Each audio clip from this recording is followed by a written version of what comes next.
Okay, we've been putting this off. Well, we haven't been putting this off. We got snowed in. We got this fucking weather, man. I was not joking about the polar vortex. Like, we literally have not been able to get out. But then we got thunderstorms today, and fog, and all that. Honestly, I think if there's a God, he's been trying to help us. Because this fucking movie... It was a warning we should have heeded. Don't go! You know, I knew this was going to be bad. I'm not going to lie. Like, I had peeked. I usually don't read reviews, but I had not read them, but I kind of looked at, like, the bylines, you know. Mm-hmm. The initial word was not good. Yeah. But that's about as far as I'd read. But I thought it was going to be bad. This was horrible. I don't know what you thought, but... It was pretty fucking bad. Although I'm still undecided about how bad I would feel if I had not seen the original Robocop. Would I be as mad as I am now? Or would I just think it was a regular shitty movie? I'm not sure yet. I don't know if it's a debate worth having, because... I mean, yeah, I guess a shitty movie's a shitty movie, but... It adds that layer of outrage on top of the shit cake, so... But what I mean is I don't think it's a debate worth having because comparisons are inevitable. Mm-hmm. It's a remake, mm-hmm. So you can compare it. You know, it's fair. And besides, we watched the original Robocop the day before, mm-hmm. So I don't know how well you like that movie. I like the original a lot. Yeah, I mean, I grew up with that movie, so I think it's one of the extremely rare exceptions that the movie has aged to where it's more suits the time we live in than when it was made. Yeah, I'd say that that's accurate. It's weirdly prophetic. Yeah. That the satirical elements that Paul Verhoeven made in the original Robocop have come true. Basically, yeah. Like the 6000 SUX car. Yeah. You know, that is electric. Gas guzzler and what is it? 8 gallons. It's 8 gallons per miles or something. 8 gallons per mile. 8 miles per gallon. 8 miles per gallon. You know, the horrible warfare games and yeah. You know, but insipid television. Yeah. That's another thing. Anyway. We'll get to that. It's okay. I was not expecting to break out the alcohol. But we have. I have. I don't know if you're... I brought myself my mug so I can partake. One of my favorite alcohols is Korean soju. She introduced me to this. And I don't mind if I do. I brought you the shot glass. Thank you, love. So you don't try to just drink the bottle because you will die. I did the first time we met. Or the first time we went out. Because it comes in like a beer bottle. It looks like you should be drinking that. You shouldn't be drinking that straight from the bottle. So, fool that I am, I'm like, this is good. And she looks at me and is like, the fuck are you doing? And I'm like, what? You're supposed to use a little glass. She's like, you're supposed to drink shots of that, you tard.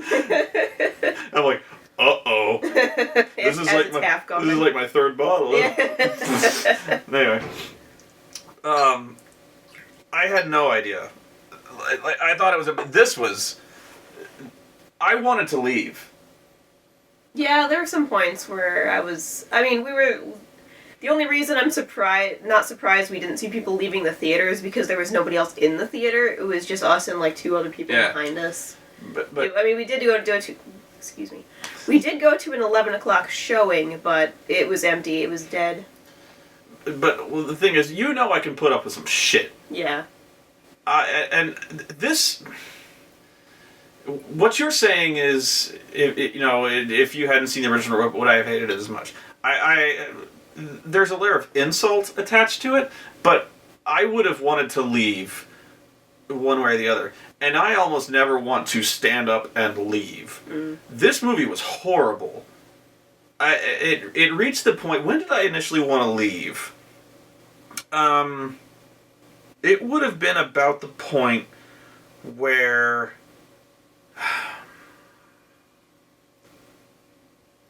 Well, you guess. What would you think? When they painted him black. No, it was after that. Oh wow, I underestimated. It wasn't that early. Overestimated. I would say,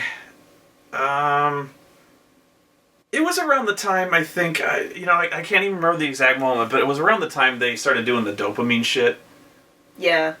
When they started lowering his levels, and then they kind of made that reverse progress thing where we'll get. There's a lot of things we're going to get to, but I will remember as we go through this movie. I'll be like, that's the moment, because But there reached a moment where I almost turned to you and said, like, I want to go. Mm-hmm. Because I was actually you saw when I leaned forward, I was like both both hands to my face, super face palm. I couldn't take it. I couldn't look at the screen. Mm-hmm. And it was the moment where Michael Keaton is trying to talk Gary Oldman into killing essentially Robocop. Now that they had shut him down, and I'm like, I can't. I just leaned forward. I was like, I can't even watch. I can't do this. And that I was so hard trying to resist the urge to just like, I want to go. Where I come down on your question is like, I would have hated this. I would have hated it either way. But the fact that it's a remake adds an extra layer of insult. Fair. Let's start at the beginning then. Drink your delicious soju. Hang on, I need drinks for this too. All right. I'm gonna do the not quite a screwdriver. Oh well, you got orange juice. Oh, you got the. I'm gonna use the pina colada. The pina colada. That was a good idea, by the way. Yeah. All right. The first thing we have to do to talk about this movie is to talk about what they're trying to satirize. They're not even trying to satirize it. This is a straight-up political statement. Yeah, it was, and a heavy-handed one at that. Oh, heavy-handed don't even cover it. This is fucking right drone warfare in a sledgehammer. With your man hands, please. They write the word drone warfare in a sledgehammer and just beat you with it. And they don't even do it well. This could have been artistically done. Yeah. In the hands of a better director. Verhoeven. I'm sorry, did I sneeze? I meant to say Verhoeven. I don't know who to blame, the writer or the director, or yes. My hands aren't working today. Open that part too. This is why I keep you around. So it makes me feel like a man. To peel off the top. That's right. Don't worry about it. This movie is about drone warfare, which actually, when I heard about this, kind of got me encouraged. Because I was like, okay, I didn't see the need to remake this movie. I still don't, but I was like, this is actually kind of an interesting tack on Robocop. Because it was like, you're talking about a character, he's kind of a blank slate, like kind of like almost like a zombie. And so you've taken a current issue, and which can easily be ham-fisted and blunt force, and it was. But if told in a good way, which it wasn't, you've got a character who is essentially, you've got a topic about basically faceless law enforcement / military action. And then you've got a character who, you've got this robot who can blindly follow orders sent in to essentially mop up crime. So basically the argument about drone warfare now is we've got this very comfortable, hands-off approach to dealing with our problems that we don't see, that we got a joystick that we can target. It's like a video game to us now, that we can deal with problems overseas. We click a button, boom. Yeah. We don't even see the human cost of it anymore. So that's Robocop now. We've got this huge crime problem. Our officers are dying. We've. Although they never make any attempt to illustrate that fact. Right. Like, they never show crime being out of hand. Right. And this is this is exactly what I'm getting to, is this is where the direction... Like, it doesn't show, like, Detroit being, decimated by crime waves. Exactly. And this is I just realized that. And this is exactly where I'm going with the poor direction here, is Verhoeven did this brilliantly, where he showed the fall of old Detroit. you saw this with how beat up all the cops are, the fact that the cops are going on strike because they're losing people. You know, the first thing you see is one of the cops has been killed.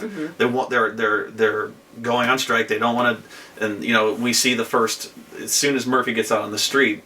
You know, there's no backup for him. Yeah. He's there, in fact, because he's replacing somebody who was killed in the original movie. They're wildly outgunned. In this new movie, they keep telling us about how crime is this huge problem in America. We never see this. Yeah, they never show anything. They don't show any. Do they show any crime? They show us no crime. They show us criminals who are in databanks, but they never show us anything that they don't do anything. Everything they do seems bloodless. The only criminals he arrests are criminals the criminals who attempted to kill him already, or criminals that are on a most wanted list that scroll across his visor. Yeah. You know, so we never actually see anyone do anything wrong in front of him. We never see any kind of... There are no attacks, there are no riots, there's nothing. Detroit looks fine. Detroit looks fine, clean, modern. So, whatever there was in terms of, like, the old Detroit / new Detroit thing and the original RoboCop, that's gone. Okay, but is that a fair comparison? Yeah, kind of, because we're dealing with this problem. The entire movie, the crux of this movie's problem is crime is a problem in America. So, we need this thing, like, Samuel L. Jackson, who, by the way, he was Bill O'Reilly in this movie. Which I thought was kind of badly cast. Well, it was. Didn't work. But this was the satirical element in this movie. This was terrible. This was horrible. Not because... This was the only satirical element in this movie. Yeah. Was the fact that they were satirizing, oh so brilliantly, the O'Reilly factor and conservative news media. Well done, guys. Yeah. Because that's low-hanging fruit. And they didn't even do it that well. Yeah. No. Okay. It was kind of lame. But okay. So, but the entire argument is, you know, that Samuel O'Reilly is talking about how crime is this huge problem. Our officers are at risk. You know, people are afraid they're locked up in our homes, and we need answers. We need something to keep our officers safe. And so we need robots on the soldiers, motherfucker. And I'm like, we need.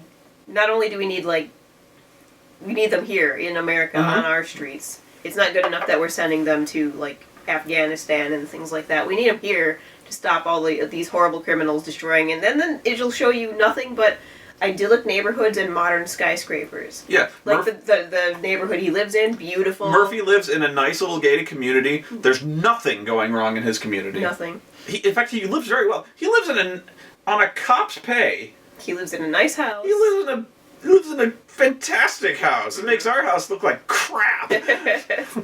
You know? Seriously, his interior decoration, his house is spotless. Yeah. His life is spotless, and that's kind of the problem. Like... There's no... well, we'll get back to this. I just have to point out there's no emotional connection to Murphy and his family because everything is spotless and perfect. Did you see that sex scene between them? Where he just goes into the room, and then they just kind of lean against each other, and then he just goes for her blouse. Yeah. And then I'm like. But then they're kissing like this. They're kind of just mashing their faces together. And then just chests together. And I'm like, you did not earn this at all. It was like watching Ken and Barbie dolls. Yeah, it was. It was sexless sex. There was no. It was like watching somebody mash their Barbies together. But that's because the actor playing Murphy is terrible. When he was doing the actual not RoboCop parts, yeah, he's terrible. Yeah. In fact, he was. And I really do hate picking on actors like this, but he was fucking horrible because the first line he says. He's walking through the station, and somebody goes, "Hey, Murphy, something wrong?" And he goes, "No." Just like that. He goes, "No." Yeah. He has no emotion at any point in this movie. No wonder he's fucking RoboCop. Yeah, that was the point that I thought he did okay at when he was being just RoboCop with no emotion. He can do that. He didn't have to change at all. He had no emotion already, so it was they're like, okay, decreases dopamine levels. He's like, but he'll be completely flat and emotionless. And we're like, the doctor's like, how can you tell? The doctor's like, so nothing will change then. I'm like, That's not what he said. He could have, but it's not. Okay, where were we? I don't know. But okay, crime. There's no visible crime in this city at all. So I don't see a need for Robocop. Does Detroit actually look that good in real life? I've never been to Detroit lately, so... Detroit probably looks like crap today. It looks way better. I don't know. Like, that had to have been shot in, like, Vancouver or Toronto or something, because it was gorgeous. It was a beautiful city. Great. Completely clean, no trash, no criminals, nothing. But yeah, that's the genius of the first movie is, well, Detroit looks like a toilet. Yeah. And a toilet that the fucking cockroaches are better armed than the cops are. Mm-hmm. And that's the thing is, like, the criminals right away established are far better armed than the cops are. Mm-hmm. And so, like, that was what I was expecting to see, is that I'm expecting to see the same thing, really, because they're like, okay, we need robots on the streets. Because I was expecting them to do a thing where they were like, okay, people live in, like, very securely gated communities and then everything else is shit, or there's, like, curfews, things like that. But nothing like that. Some disparity between the conservative and democratic side, or we know the haves and have-nots, or something like that, where, like, the right-wing people are like, we need drones on the street to enforce order and things like that, and the more lower-class people are like, it's easy for you to say you don't have robots stomping through your streets. Yeah. You don't live in gated communities where you don't need robots in your streets. They're kicking down our doors and things like that. And they kind of went into that point with the beginning, just in Afghanistan, showing, like in Tehran. It was in Tehran. Yeah. The city of Tehran, and they showed it there, but invading their privacy and things. And I'm like, okay. It's like they tried to make a point, but they stopped just short of ever making their point. They stopped completely short of it. Because, like, they showed the robots invading their privacy, scanning their bodies, subtle. Mm-hmm. But, okay, they're making their point. I'm like, okay, I see you, see what you're doing. Okay, they're scanning their bodies, invading their privacy, they're making them all line up on the street with their hands up, scanning their fingerprints, scanning their retinas, they have no privacy here. Mm-hmm. And the media's talking about them like they're little pets. Mm-hmm. They're like, see how docile they are? Mm-hmm. See how happy they are? Yeah. And I'm like, okay. And that actually was something I thought was not... I was like, okay, subtle, but whatever. Yeah. Verhoeven was not subtle. Yeah. Whatever. So, but, like, now I'm expecting to see this translated to, like, I'll just say it, black people. You know what I mean? To translate it to inner cities. Mm-hmm. Them treating black people like this, to seeing robots do, like, Trayvon Martin type stuff. Yeah, I was expecting things to go wrong. For things to start going wrong. And that's the problem. Right. Because it didn't. In the Senate hearings, the guy against the drones is like, he's bringing Michael Keaton ahead. Michael Keaton who's head of OCP, is like, I want to put drones on the street. And the senator's like, well, what happens when one of these robots makes a mistake? What happens when a robot kills a kid? What then? Mm-hmm. And Michael Keaton's like, Mm-hmm. And I'm like, that's a fair question. What happens? But the thing is... They never show us. The thing is, these robots don't make mistakes. Yeah. They never do. They're never shown in the movie, like, doing anything wrong. Now, the thing is, what's supposed to shock us in these opening scenes, what's supposed to horrify us to our fucking core, is in Tehran, there's insurgents who are trying to attack the robots. So they strap on suicide bombs and they attack the robots because they're being oppressed. And they are. But that's a political point, not against... Whatever. It's a political point. Mm-hmm. But one of the kids of one of the insurgents picks up a knife and he runs out into the street. Mm-hmm. And he stands in front of one of the robots. And the robot, the Ed 209 robot, looks down at the kid... sees the kid has a knife and assesses it as a weapon, and then turns around and just greases the kid with this assault cannon. Mm-hmm. Now, that was not a mistake on the robot's part. On the robot's part, no. The robot was programmed to see the knife as a weapon, and it was programmed to deal with that threat by annihilating the motherfucker with its assault cannon. Mm-hmm. That was not the robot's fault. No. That was the fault of the OCP motherfucker who programmed it that way. That was not the fault of the drone. Mm-hmm. So, like, you did not prove your point here. It's horrific, certainly, but it's not the fault of the fucking robot. Yeah. The robot did what you told it to do. Oh, god damn it. So like, Yeah, and like if they really wanted to make the point, they definitely should have shown like robots malfunctioning and making mistakes. yeah. There was no mistake made in the actual narrative. Like, So, but this is really easy to do. yeah, This is so easy to do because cops make these mistakes. Human cops make these mistakes. And this would have been another good point to make, that human cops make these mistakes as well. They're just as fallible. So what you do is you have an Ed 209 robot, like, let's say OCP is like, well, let's have a test. So, like, then they throw a kid, they have, and so they have a kid, and let's say the kid has a squirt gun or an airsoft gun, and the Ed 209 wrongly identifies it as a real gun and annihilates the kid because he thought it was a real gun. yeah, And you're like, well, that was a mistake. yeah, Ha! But then the guy says, well, a real cop might not have made that mistake. Might not have. Hence the need for a human emotion cop who might have made that assessment. yeah, I just wrote a better movie. But instead they're like, what if it made a mistake? And then they make this weird connection like, well, it needs human emotion. Yeah, what would an Ed 209 feel if it killed a kid?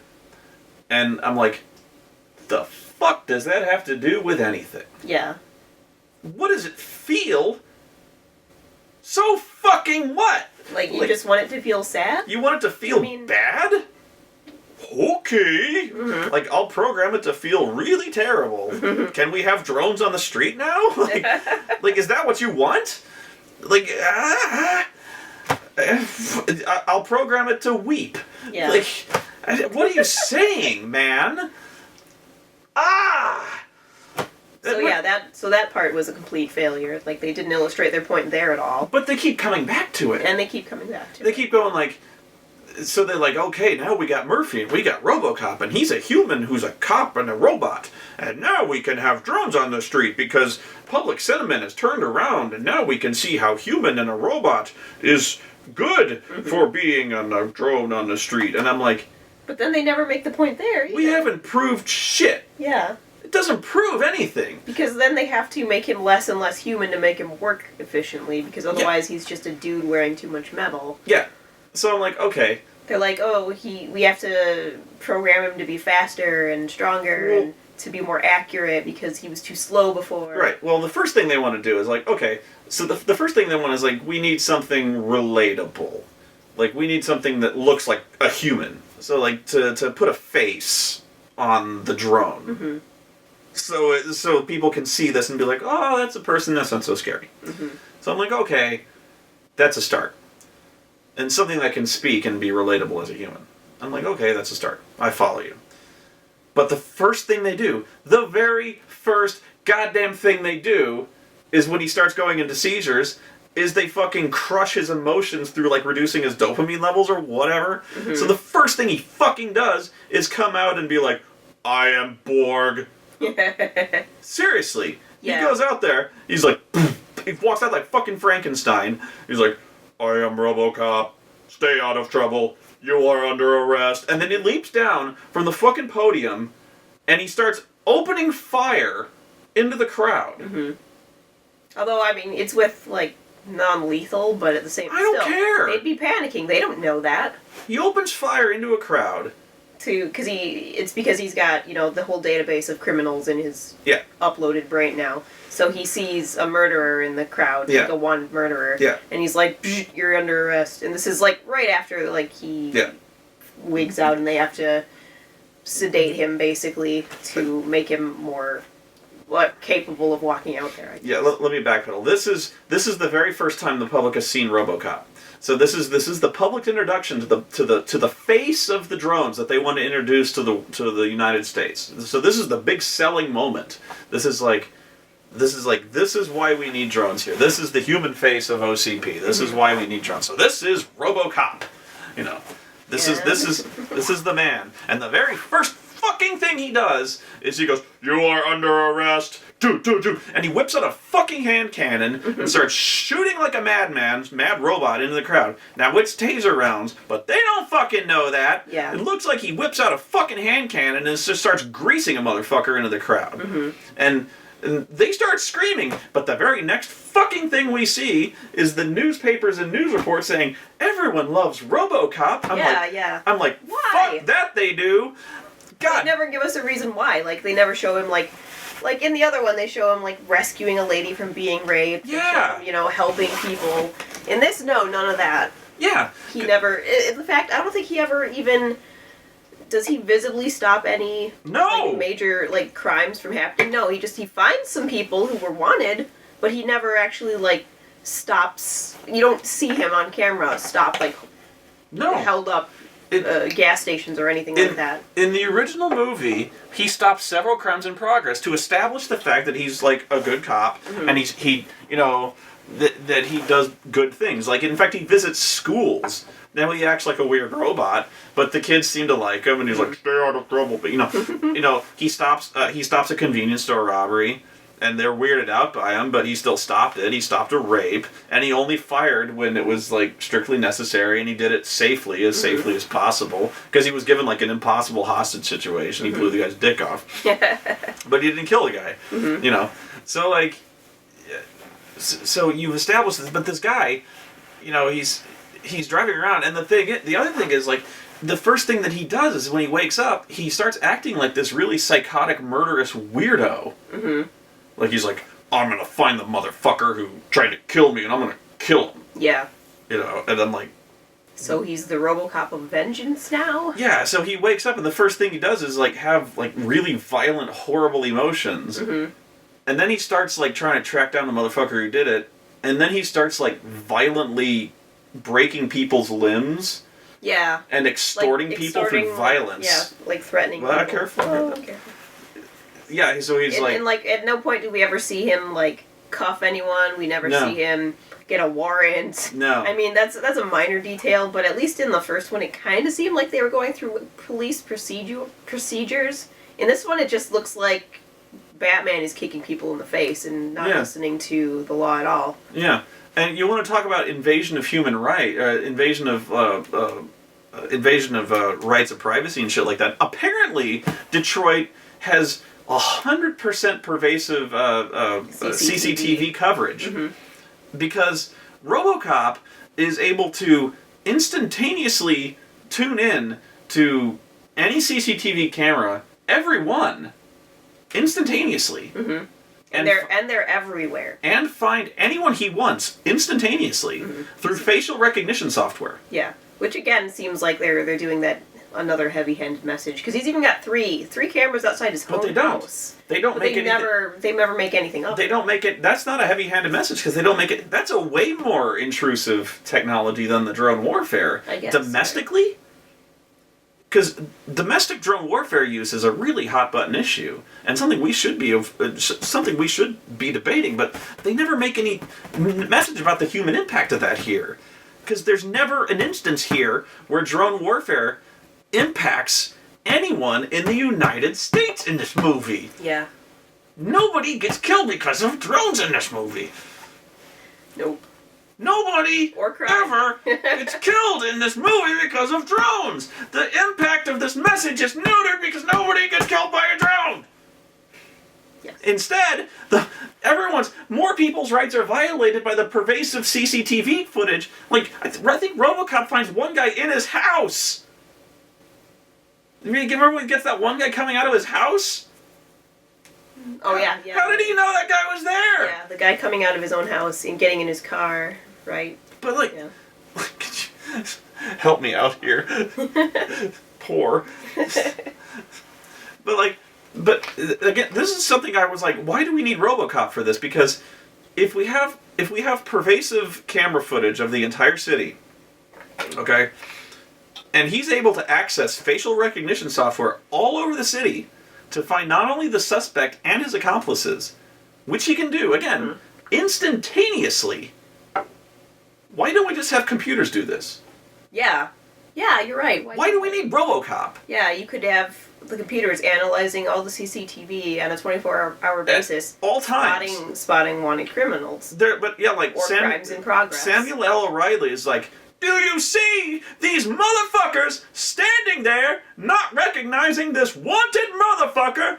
You know, and I'm like, okay, if Robocop, who has a computer brain, can find these guys instantaneously, why do we just not have a supercomputer analyzing all the cameras all the time for the and most we've shown wanted that criminal? this technology exists. They can Clearly. scan people's, not only just their faces, but their fingerprints from afar, their eye retinas from afar. Fingerprints, retinas, emotional content. Yeah, whether they're, you know, their heart rate. their empathic content, their heart rate. And this is from like hundreds of feet away. Sorry. Hundreds of feet away. And we can assess whether or not they are totally stoned. that fucking Yes, RoboCop starts beating the shit out of a guy. And then it starts like analyzing his face, and it goes, status, totally stoned. I'm like, fuck. That's an official. Yeah. That's the official term now. That's his official robotic medical assessment of this guy. Is that he's totally stoned. Medical assessment. I'm surprised he didn't just say high as fuck. Blitzed off his coconut. Totally stoned. I'm not even fucking kidding you. That's what it says. Totally fucking. Go on. Okay. One of the things that really pissed me off is what they did to Lewis. Fuck that. For no reason. For no reason. Okay, well, start off. In the original Robocop, Lewis is Murphy's partner, and she is shown to be a competent officer and Murphy's friend. And at one point, she saves his life. She saves his life, gets him his gun, hides him so that he doesn't get killed by the people coming after him. In this, they make Lewis a guy. A token. And he does nothing. Nothing. He does nothing. Well, he gets shot twice. He gets shot a couple times, yeah. But he doesn't save anybody. He's just kind of there, and you don't feel anything about him. It's just like, well, we never really see that he has a personality. He shows up and then he vanishes. He's like in the original RoboCop, Lewis is basically, like you were saying, his Murphy's human connection, his connection to humanity. Right. In this one, Lewis is just there. Yeah. He does nothing to remind Murphy that he's a person. He like feebly kind of tries, like, yo, dude, let's go get those guys. And then he never gets those guys. And then he never gets those guys. And then, like, he just kind of lets it go. He's just like, oh, well, I guess I can't fight the powers. Yeah. Robocop shows up in the parking garage, and he's like, hey, man, good to see you back, brother. And he's like, you want to get those suckers? And he's like, hell yeah. And then he drives off, and then they never get those guys. And I'm like, what? They do nothing about the case. They do. Yeah. The partner. Yeah. He was useless. And then, like, yeah, I was like, it's almost like you can see the rewrite that occurred there. Oh my god. But I'm sorry. That part definitely pissed me off. Like, I really liked Lewis's character in the original. He's not in this movie. He just, yeah. He shows up. This is almost literally his entire role in this movie. He shows up and he goes, hey, Murphy, I am your partner. Goodbye. And then he leaves, and I'm like, ah! He gets shot, which does nothing to affect the story. Yeah, it makes it. No, well, he it's gets like shot at the beginning, and that does nothing. Well, it makes Murphy say that he is mad. Yeah. You can't tell, judging by the lack of expression on his face. Murphy just goes, I am mad about this. And this is when he's human. Yeah, this is before he's even Robocop. He's like, I am mad about this, and I will arrest that man. Yeah. And then he goes home to his wife after his hard day at work. Oh, the fucking bomb! Oh, the bomb! Fucking bomb! Okay, yeah. So Murphy, like, goes there, goes to the chief, and he's like, that arrest where my partner got shot, I believe that the guns that went down at that deal were provided by dirty cops. And by the way, the dirty cops are like right there. Yeah, they're always right there. And then he's like, except he's still human. He's human, by the way, but you can still hear the servo. He's like, I believe you two are the dirty cops of which I speak. And they're just like, what? And they're like, then they walk away. And they're like, no, we're not. Yeah. We totally are. And yeah, they're basically like, they're there to be skeevy and completely obviously suspicious. And they totally are. They're like, you are not Murphy, and you're gonna pay for this. And they walk off, and they're like, Murphy's like, you saw that, right?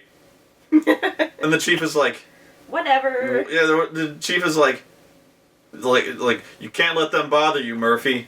And I'm like, and also, this is not a matter for you to worry about. Yeah, it's like, don't worry about those guys, Murphy. I'm like, Don't worry about those guns disappearing from our confiscated vaults. Those 2 crates of military-grade assault rifles that disappeared from our evidence locker. Not a big deal. Not a big deal, man. Like, we're not gonna put... We're not gonna put everyone we have on this? Yeah. Like... And I mean, I know why they didn't. Well, I know, yeah, we know later why they didn't, but, like, Murphy's not at all concerned by this, but, like, the chief... The chief is like... She's like, no more of your stunts, Murphy. Next time you're gonna do exactly what I say. And I'm like, no more of your stunts. Like a fucking arsenal disappeared from the evidence locker. Yeah. This doesn't worry you? Yeah. Like, they would have had to back a fucking forklift to the fucking evidence locker, and nobody saw this! Like, somebody had to fucking... Yeah, but the bomb. Half the fucking police force is part of this! How the fuck did they get, like, 2 crates of assault rifles out the fucking back door? They hid them under their shirts. Ah! Okay, but then, the crime lord that the 2 dirty cops are working for... Who's not Clarence Boddicker. Yeah. He's not anyone. I don't even remember. He's just some guy! Yeah, he doesn't do anything. He never acts even particularly Fuck this evil. movie! And the dirty cops go see him in public, knowing there's CCTV everywhere. Yeah, there's CCTV everywhere, which we'll get back to. And by the way, this guy not only records video, but also it records. Audio. It records. The CCTV records video and audio and heartbeat and emotional data. Every camera. Apparently, it does all this stuff, and then there's just people like, and they hired the people who work at YouTube to monitor it or something. Of every camera in Detroit at all times. Yeah. And this isn't, like, people are worried about drones? There's cameras recording every conversation that you have every second of every day. Yeah. We're worried about drones. Fuck me. But, okay, this guy is having a conversation about murdering cops. In public. In public. In a restaurant. They're, like, sitting in an outdoor restaurant. We see this shit. About this. Over beers. But this guy... this happens several times in the movie. This guy, he keeps going on about, keeps telling his henchman, don't you have conversations on unencrypted phones? Mm-hmm. Don't you do it? No, he's like, are your phone? He doesn't even get that mad about it. He's so not evil or scary. He's like, you turn your phone off. No, he was like sarcastic about it. He was like, someone made a phone call on an unsecured line. He's like, the guy's like, puts his phone away. He doesn't get shot. Like, a bad guy would turn around and like, you shoot him. No, not this guy. He's just like, oh, my bad. Sorry. I was just checking in on Foursquare. Is it, can we make our drug deal now? Or would Antoine like to turn off his phone? But anyway, in fact, he doesn't even want to kill Murphy. the two dirty cops are like, no, we'll do it. And he's like, no, I don't want any cop blood on my hands. He's like, they're like, no, it's cool. Well, we got this. Yeah, he's like, why do you want to kill this guy? He doesn't have any evidence on you. Yeah, he's got nothing. And they're like, no, we have to take care of it now. And he's like, why? I don't want the whole police force on my head. He's like, yeah, you kill a cop, and every cop in the city's gonna... And by the way, we don't know this yet, but he's like, the chief of police is on our side. Mm-hmm. The chief of police will just reassign him. Mm-hmm. And they're like, no, we gotta kill this guy. We gotta kill him before he cracks this case. And there's no reason to kill this guy. The chief of police could just fire him. Yeah. But then... it gets worse. Their method of killing him is apparently a bomb. Okay, yeah. Go on. Sorry. And we never see the bomb. They never show. It's just we do. Well, he puts it under the car. It's like it's implied. It's like here's a Glade plug-in stick on. Yeah, it sticks under the car. But here's the thing. They do it while he's at the hospital visiting Lewis, who's fine. Okay. Yeah. He gets in his car and then drives away. Yeah. And nothing happens. He gets home and nothing happens. He goes in and talks to his wife and nothing happens. Right. What the fuck is up with this bomb? Why didn't it just go off there? Yeah, he's in the hospital. They put the bomb under his car. And then the next scene, he's home. Yeah, they don't even show, they could have made a moment of They don't even show him driving. Yeah, there's no They could have shown him opening the door and nothing happened. Like, tense music. Yeah, but no, it's just straight cut He's in the room with Lewis, and he's like, you're gonna be okay. You're gonna be okay, buddy. And Lewis is like, well, goodbye. He woke up. He was pretending to sleep, remember? You are pretending to sleep, aren't you? You asshole. You are funny. I am amused by your antics. But yeah, then the very next scene is just hard cut. He comes home. He's walking in the door. And we both looked at each other and I'm we're like, what happened to the bomb? How did he get home? Why didn't the bomb go off while he was going home? And the bomb just doesn't go off. Yeah. And anyway, he has strange, awkward, wooden conversation with his wife and kid. I find you attractive. For, not even long enough to establish any kind of emotion or rapport. We're told... Is our child doing adequately at school? It's kind of, shoved into our head that he loves his family and they're perfect and wonderful, but we never see anything of them. Not enough to feel anything about them. And then, he goes up and they have He gets to first base with his wife. The face mushing kissy scene.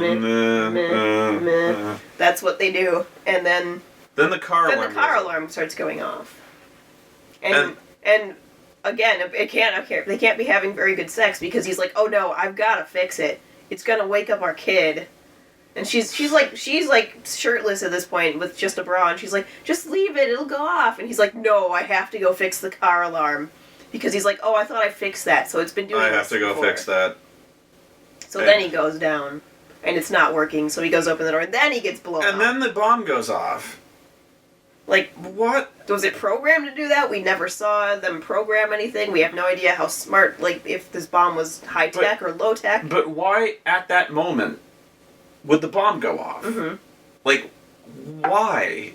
Was it on a timer? And if it was on a timer, it went off at night when he would be least likely to be in his car. Because they would have to know he was driving home from the hospital. What if he just didn't go? What if he just kept fucking his wife? Yeah. Would it still have gone off? Would it have kept going and then gone off when he finally did go down there? What if he just went to his window and kept hitting the remote and it didn't work and he just was like, oh, fuck it, and he just went back and kept fucking his wife? Yeah. What if he was like, Tim? Yeah. Tim, take the fucking keys. Yeah, whatever. His wife, honey, can you go? I'm tired. Yeah, I had a long day. Yeah, Jill, would you take the fucking keys and just turn the car alarm off? Yeah. I've had a really hard day being a cop today. Mm-hmm. Would it have gone off? Was there a person? Was there?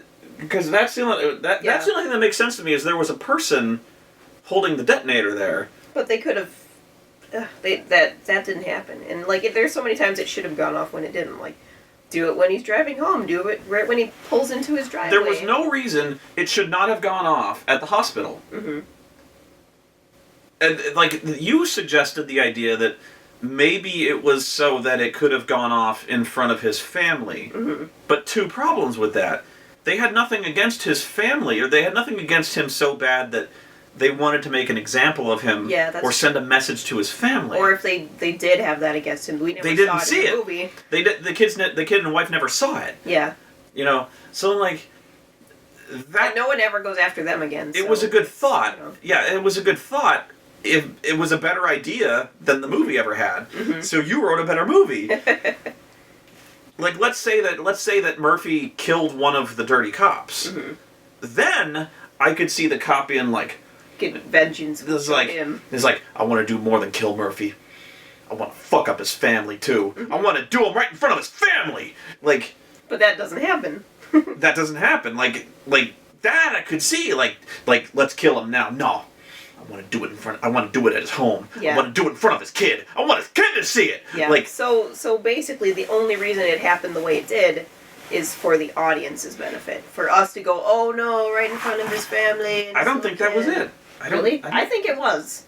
I can't see any other reason for them delaying it, other than they're like, they like wrote themselves into a corner. They're like, oh shit, we haven't introduced the wife yet. That's why is because then they could have just put that scene before he goes to the hospital. The reason why is because they needed to have that scene happen at home, because they needed Robocop to go home to analyze the scene of his own death, to see the bomb explosion, and to look up and see his son, who's looking at him through the window. They needed that moment, and they needed him to visit his wife.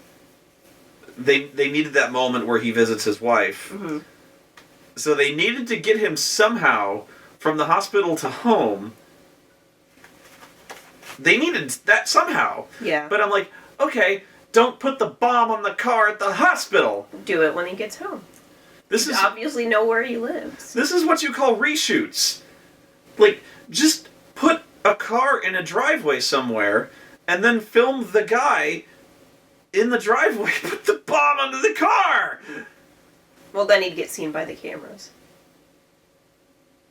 He would have gotten seen by the cameras in the hospital. You're right. They probably there would have been. Why weren't there cameras out in the hospital parking lot? They're everywhere else. If there were going to be CCTV cameras anywhere, it would have been in front of the hospital. Yeah. Why would he risk doing that in front of a hospital? Yeah. There would be witnesses. In public. There would be witnesses fucking everywhere in the front of a hospital. Yeah. That would be the dumbest place ever to do it. Barring a police station. Yeah, Jesus Christ. I have no answers. This guy's an idiot. Oh, well, actually, no, the biggest idiot in this movie is Murphy. But Jesus Christ, this movie. I'm not drinking fast enough. What else problems? We just got to him blowing up. Yeah, we did. Then there's Michael Keaton. Where's Michael Keaton been? I don't know. Seriously, I haven't seen him in shit. Yeah, it's been a while. Like, the last movie I saw him in was, like, Multiplicity. I don't think it was that long ago, but it's been a while. Ugh. Anyway, he's dropped off the face of the earth. I haven't seen him in shit. But yeah, he's in this movie, and he plays the guy who runs OCP. Or, like, it's not, I don't even think it's OCP. It's like... It is OCP. I think they mentioned, like, OCP is the parent company or something. Anyway, it's OCP. Mm. But, like... Yeah, he just runs like a generic bad guy. Yeah. He's just a generic slimy corporate guy. Yeah. And basically every line he says is just like slimy corporate thing, slimy corporate, slimy thing. Yeah, and none of it is even menacing in any way. No, he's just like he doesn't give you that icky feeling in your gut that a real good bad guy will give you, even if they're not physically threatening. He didn't do that, though. He just doesn't care. He's just like... He's not even like that money-grubbing type of corporate guy in that sense where you're just like... He's not sadistic or like backstabbing and that like, I'll do anything for money. Ha ha ha ha ha. Yeah, he doesn't stab anyone in the back. He doesn't like betray his own people. No. Not until he really starts like fucking over Murphy at the end, but he's just kind of like... He's just kind of looking at stock numbers and being like, you know what we need? We need a cyborg. Yeah. Ooh. And so he's just like, he's very upbeat about it all, too. yeah, he's always very perky about it, but he's still not, they don't even go for, like, if you were going to go, like, villainous with that, he doesn't even go far enough with that. Yeah. It's not like the perky, insane villain. It's just like... corporate synergy type villain. Yeah. He's like, I've got a golf meeting. This will be great. Yeah, he's not even that kind of dickish, but, like, he's like, he just kind of talks to his scientist guy, and he's like, do what you need to do. I'll be over here drinking coffee, you know? Mm-hmm. And then everyone responds to him like they were told to act kind of like he was threatening, but he's not. No. It's like they forgot to put that part in. Like, even the old man that's what his name is in the original Robocop movies, is the old man. He has no name in those movies. I didn't know that. He's the old man.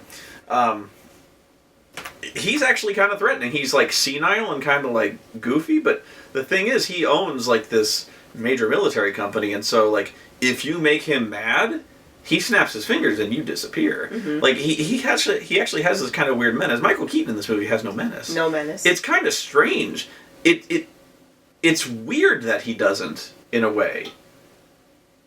I wonder about that. Mm-hmm. It's weird how non-threatening he is. Yeah. Considering how scary all the technology and power he wields, he's just a guy in, like, a sweater. And, like, yeah, that, and he never, like, again, going back to the fact that nothing ever goes majorly wrong with the robots. There's no point where we get to see him go, I don't care how many people got killed by this, fix it, and I want it on the market in 5 days or something. That's exactly it. You never see that. Like, in the original Robocop, you're exactly right. In the original Robocop, the very first thing we see is Ed 209 malfunctioning and fucking jackhammering that guy with about 3 billion rounds of ammunition. Mm-hmm. We see what happens when those things fuck up. Mm-hmm. We see what the potential destruction of those things are when we let those things out on an unwitting populace to enforce law. Yeah. They'll fuck up, and they'll fucking annihilate people. Mm-hmm. And we see that when, Dick Jones and the old man are put in charge of this stuff, if they let those things go out, they don't give a shit. Yeah. They don't care. They're just like, fix it so that we can put it on the market, otherwise we'll lose money. Whereas in this, you never see anything malfunction, nothing goes wrong, so there's nothing to show that he's a money-grubbing psychopath. Yeah, and that goes back to my point. It's like, the Ed 209 was put together like crap. Mm-hmm. It malfunctioned, it was making mistakes. They tried to program it right, but it was put together like crap. Yeah, and they were rushed to try and get it on market, like a bad company would. But OCP is a brilliant company. Their products work perfectly. Yeah, in one of the scenes they're showing, like, another part of their research is making artificial limbs for amputees, and they're great. They work awesome. They're prosthetics. There's people running around and... Yeah.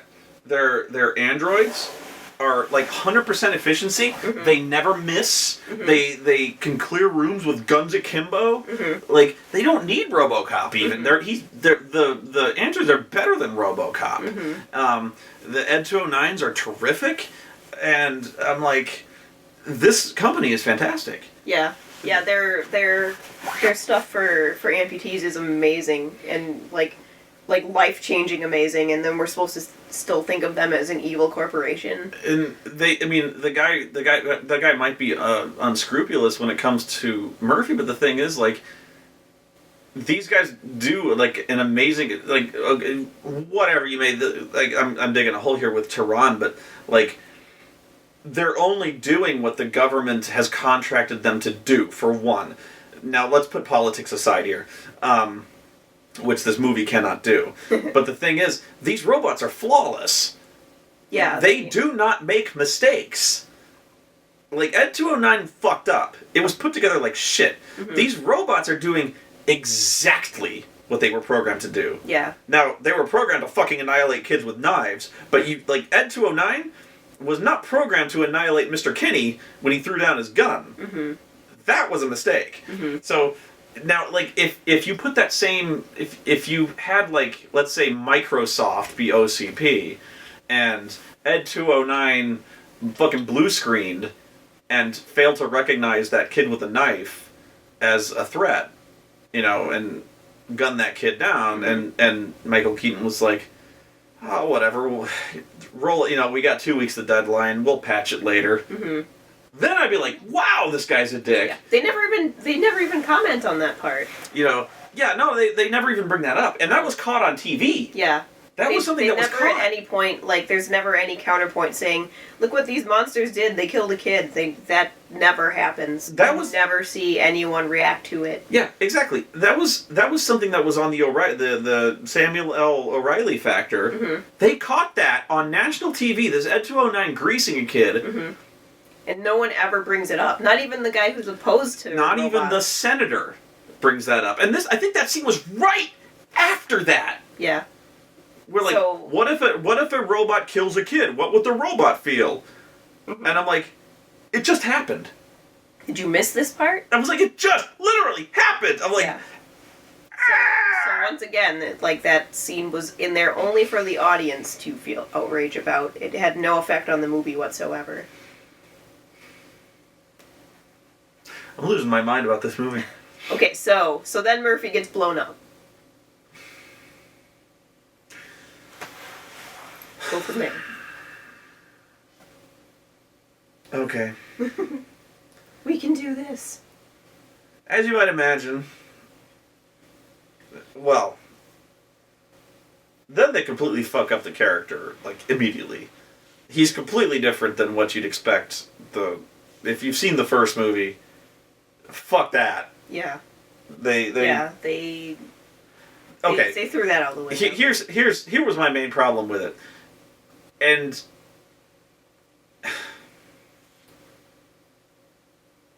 I'm not even sure how to approach it. Can I? Go ahead, please. My biggest problem was the fact that in the original RoboCop, what you see from the beginning of RoboCop being RoboCop is his struggle to regain even the slightest bit of humanity. Yes. Whereas in this, when he's RoboCop for the first time, he's still him. He's fine. He's not robotic. He's not programmed. Nothing in his brain suggests that he's been programmed. And so that struggle isn't there until later. They try to kind of wedge it in, and it doesn't work. Well, I get what they were trying to do, is that he was struggling to come to terms with the transition to his prosthesis. Mm-hmm. But they do nothing with it. It would have been something. Okay, when he wakes up, he still has all the emotions and feelings that he did when he was human, but he's been transplanted into this robot body. Mm-hmm. Which is very jarring if you've seen the first movie, considering in the first movie, he has no emotions. He's been essentially mind-wiped. Yeah. In the first movie, he has no memories. He doesn't dream or anything. In this one, that kind of bugged me just out of a weird level. They're like, oh, he's having a nice dream. Yeah. And in the other one, they're like, he doesn't dream, he's a robot. Yeah. We programmed him not to dream. They've essentially used his brain and wiped it, but they use his brain as essentially like a CPU. Yeah. It's just like a processor. In the first one. But there's still but what makes it unique is that there's still residual stuff in there. And as the movie goes on, it's brought to the forefront and he regains his soul, to speak. You get flashes of him remembering his human existence, and it's furthered by Lewis being there and triggering his memories. Yeah, and this is where I'm coming back to Lewis. Mm-hmm. Is so as the movie goes on, the memories are triggered, and that brings his consciousness back, his soul, or whatever you want to call it, and that brings Murphy back. Mm-hmm. His memories of his wife come back, and his friendship with Lewis, and all that stuff comes back, and at the end, that line says, nice shooting, son, what's your name? And instead of Robocop or, he goes, Murphy, and he kind of smiles. Mm-hmm. And you're like, okay, he's Murphy again. Mm-hmm.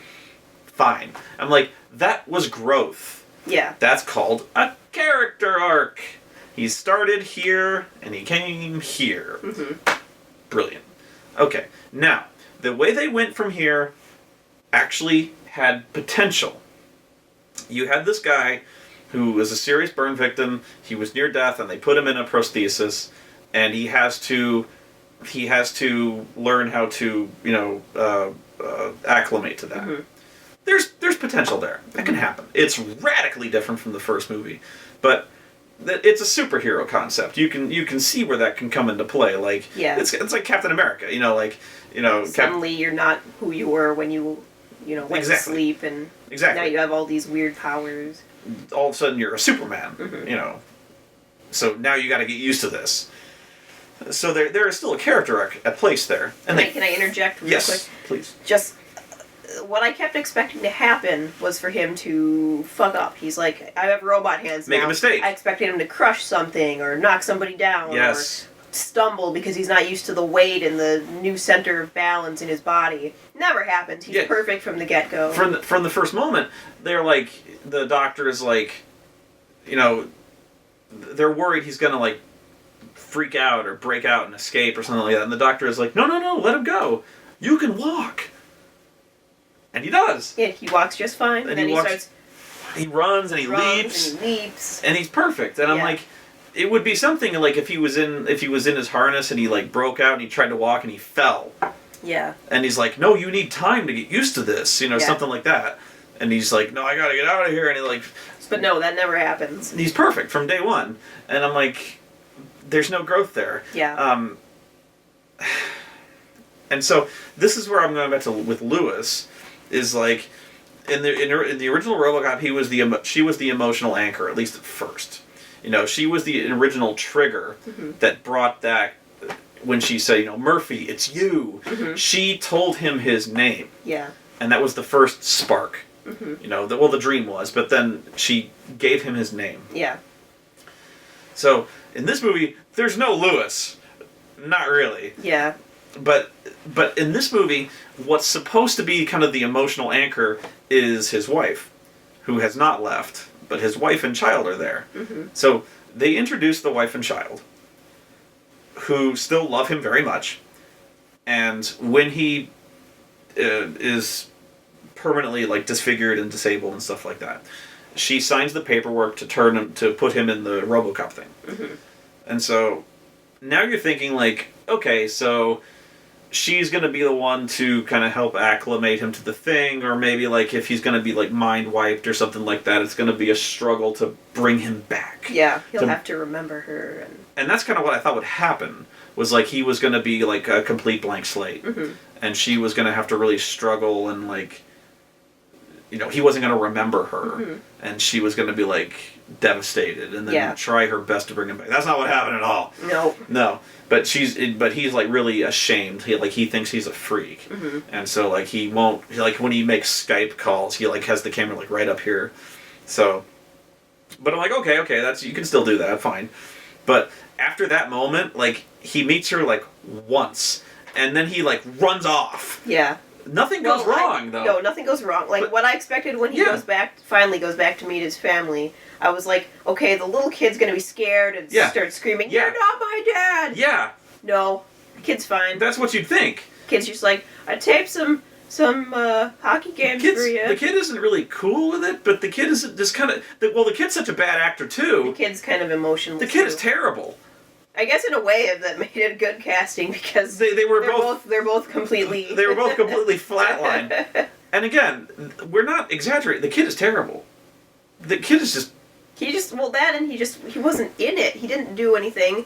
Like, he never had an emotion. Like, you should have made the kid cry. You should have made the kid scream. He should have had a reaction to seeing his dad become this horrible metal monster. No, like, when this big fuck-off robot comes in the room... Or at least go the other way and be like, cool! Yeah, that's what I was... Actually, that was the thing, is, like, if I was doing this, I would actually kind of invert that expectation, is instead of the kid being like, no, Dad, what happened? I would be like... The kid would expecting one of the would two. be psyched. Yeah. Like, oh my god, Dad, that's awesome. Yeah. Like, do the thing with the visor. Yeah. Like, because like you're a transformer. Like, you're a superhero. Well, like how in the first one, like the big thing is that he does the little gun spinny thing. Yeah. His son loves it. Can you do that, Dad? It's on TV. Like, that's what I would have done, like a callback to that. Yeah. You're like, oh my god, you pull a gun out of your leg. Like, there were almost no callbacks in this movie, and the ones that were there for no reason. Fucked him up. They fucked him up so hard. my god, I almost wanted to walk out when that guy said, I wouldn't buy that for $1. Yeah, which is not established for any reason. That was it. That was the moment. Yeah. That was the moment. That was going to be my second guess. Because there's no TV show with that weird, creepy guy. And that was... And that's never a catchphrase anywhere else in the movie. And that, well, yeah, was that... Actually, it was pretty early, wasn't it? Because it was that moment and the moment when he started playing If I Only Had a Brain. Yeah, you got really mad about that. I got fucking furious, because I was like, you know what, if you just started up with that joke and then turned the music right off, I'd have been okay with that. I'd have been like, oh, fuck that joke. But the thing is, they played the whole fucking song. Yeah. The whole fucking song. And I'm like, fucking get it, man. Yeah. And I don't know, that guy just... That guy was terrible, too. Yeah. Like, we never see why he hates Murphy, but he does. I don't know why. He's like, I resent you because reasons. Yeah, he's just it's in the script, so I'm gonna hate you. Yeah, he's just like...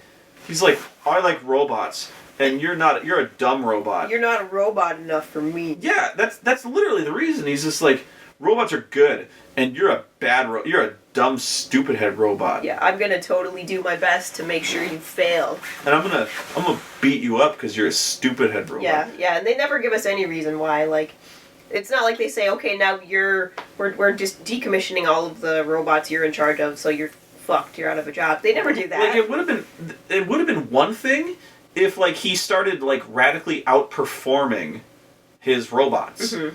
Like, if he was going, like, if he was like, look at this thing, he's like he's got like a human brain. Mm-hmm. Like he's so much slower. Like human synapses are so much slower than like a robot brain. There's no way. And then he starts like radically outperforming. Like, yeah, then I'd see him being. Really then I could see him like being resentful. Yeah, but like, that didn't really happen. No, he's like, my robots are better, and then his robots are better. Yeah, and then they visibly prove his robots to be better. And they have to do more stuff to Murphy to make him comparable to the robots. But yeah, I don't see why... So that guy was kind of justified all along, saying, no, this is shit. But I don't see why he's mad, because I'm like, he's right. Mm-hmm. So, like, he should be happy. But the only reason he's, like, the only legit beef he has with him is when he, like, shoots him with the taser. Yeah. And, like, really? That's not much of a reason, because, I don't know, but... He was just a badly done character. Like, but he didn't even need to be there. He was not there for any good reason. He was there just to be like a dick. No, he was there just to be like the villain to fight at the end, and you knew he was. You know, he was just except he hardly was. It was like he was there I finally got you. You can't shoot me. And then but he was there as Michael Keaton's muscle. Yeah. But that he was always you knew right from the beginning that was what he was, you know. He was just because there was no one else to threaten him. Mm-hmm. Because it was obvious that crime he wasn't even a drug guy. The guy who I don't even know what he was. I guess I don't know. He was the one selling weapons. The weapon guy. Yeah. He was never given any kind of character. No. Not like Clarence Boddicker. Mm-hmm. And by the way, every one of those guys who followed Clarence Boddicker had a character. Mm-hmm. Every one of those guys was identifiable. Yeah. None of these guys. I can't even remember the people who worked for this guy. Yeah. Other than the two dirty cops. But all you know is that they were two dirty cops. Yeah. Do you remember what they looked like? One was kind of middle-aged. Yeah, like, first, like, do you remember their names? The second question, do you remember what they looked like? Do you remember if they were... do you remember if they were both white? Oh, I can't even remember that. I can't remember. Right? I don't remember at all. That's amazing, because I don't. I can't remember their ethnicity. Yeah, they were... That's how worthless they are in this movie. It's like everybody who should have been a villain in this movie had not enough screen time or character direction to be a villain in this movie. Whereas in the Verhoeven Robocop, I can remember virtually all of their names, or I can remember a defining character trait or moment about every single one of them. Yeah. I can remember that the guy with the fucking annoying laugh. Mm-hmm. Or the fact that Lewis looked at his big dick. Or the guy who crashes into his name is Leon, the guy who crashes into the fucking toxic waste truck. Mm-hmm. The van. He shoots up the gas station. He's like, "You a college boy? I like it." You know, he's got so many moments. You know? There are so many. They're real characters. The guy who looks like Pat the NES not real, like like accurate human beings, but they're characters. The guy looks like Pat the NES punk who tries to kick Robocop in his robot dick. Mm-hmm. There's all these characters that I remember. I can't remember. I wouldn't remember Lewis if I wasn't so pissed about the change they made and turned him into Dude Lewis. Yeah. I wouldn't remember any. Like, he was barely in the movie, and there was no reason for him to be there if they weren't going to make him be Lewis. I remember all of these guys who followed Clarence Boddicker. There was the only one I can't really remember is there's like a kind of a either Asian/Indian guy with a headband, but he gets killed like really fast. Yeah. We don't care about him. Yeah, he dies doesn't really too have. quick. He doesn't have much of a character, but yeah. I can remember all those guys. I can even remember the guys who work in the cocaine factory. The bald guy named Yeah. Sal. Mm-hmm. The guy that he sticks. Clarence sticks his finger in the guy's wine and like sniffs it for no reason. He's like, I'm like, Yeah. come on, Sal, take us a plane tonight. Like, I remember that shit because it's awesome, and they're good actors. I remember none of these people. Mm-hmm. I just remember the guy. Everybody was one note, and some of them didn't even have one note. It's like... But I can't remember if those guys are white or not white. I can't remember if they both had hair. Yeah, I can kind of remember the slightly tubby guy, and that's it. I can remember that the guy who played... his partner. I can remember the guy who played the gun guy, who I can't remember his name. I can remember he had, like, reddish hair. I don't remember that. Yeah. He had kind of, like, Robert Redford-ish hair. I'll have to take your word for it. It is... This is pathetic. It's okay. We need to get back to the... But the kid. I'm going to get back to the kid.